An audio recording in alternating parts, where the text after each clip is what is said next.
Hello, I'm Mike Foley, your Nebraska State Auditor. I apologize for not being with you today at our party's annual convention. I'm actually in Okoboji, Iowa at this moment, watching my 11-year-old son Andrew play shortstop at his team's baseball tournament. I love watching baseball, and I didn't want to pass up the opportunity to be with my son Andrew at his big tournament. I do want to begin today by just thanking you so much for all that you do for our party.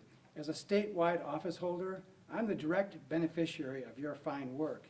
I appreciate all that you do to advance conservatism in Nebraska. You really do make a difference. A couple of points I want to make. First, as your state auditor the past 8 years and as a state senator prior to that for 6 years, I've worked hard to advance the concepts of conservatism, both fiscal conservatism and social conservatism.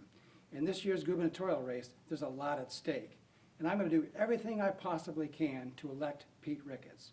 As your state auditor, as you know, I've exposed millions of dollars of waste and inappropriate financial transactions. Those problems need to be fixed. They're real and they've got to be addressed. I know Pete will take those problems seriously and he'll step on them right away.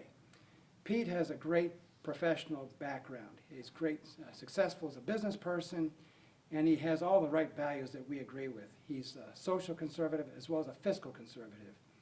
I've known Pete for years. I consider him to be a friend. I worked on his campaign for Senate back in 2006. I think Pete can really make a difference, and there's a very stark difference between Pete Ricketts and his opponent.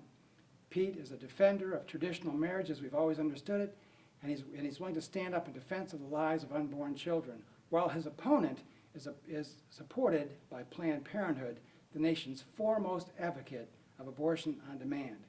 There is so much at stake in this election, and I'm going to do all that I can to elect Pete Ricketts. He's an outstanding gubernatorial candidate, a very fine man, and I'm proud to stand with him in support of his candidacy as our next governor. Thank you again for all that you do for our party. Sorry I couldn't be with you today. May God bless you all.